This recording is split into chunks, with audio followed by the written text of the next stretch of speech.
आपको याद है 96 में देवेगौड़ा बने थे प्रधानमंत्री और उसके बाद ही सीबीआई की जांच शुरू हुई चारा घोटाले की।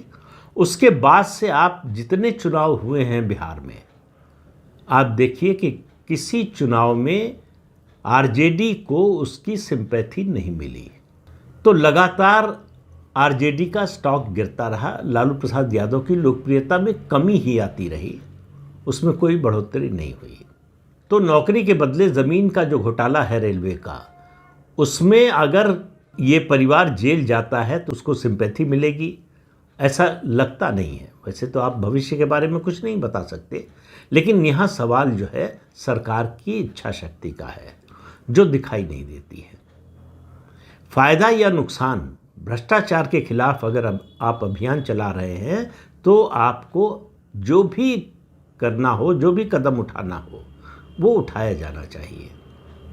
अब वो सरकार की क्या मजबूरी है, क्या समस्याएं हैं, ये मुझे नहीं मालूम, लेकिन जो दूर से एक आम नागरिक के रूप में दिखाई देता है वो ये कि इस मामले में सरकार ज़्यादा ढीली है। अदालत में इस मामले में तेजी लाने की कोई कोशिश सरकार की ओर से होती हुई दिखाई नहीं दे रही है। तो आरजेडी को कमज़ोर करने का एक जो बड़ा मौका था, और भ्रष्टाचार के मुद्दे पर कोई सिंपैथी आरजेडी को नहीं मिलने वाली है।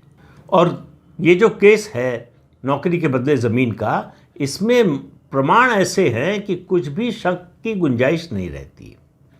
लेकिन इसको अब छोड़ दीजिए, आरजेडी इसके बावजूद कोई मजबूत होती हुई दिख रही हो तेजस्वी यादव को, ऐसा भी नहीं है। 2020 के चुनाव में ज़रूर लग रहा था कि तेजस्वी यादव तेज़ी से उभर रहे हैं, लेकिन 2024 का लोकसभा चुनाव आते आते वो उगता सितारा जो था वो डूबने लगा।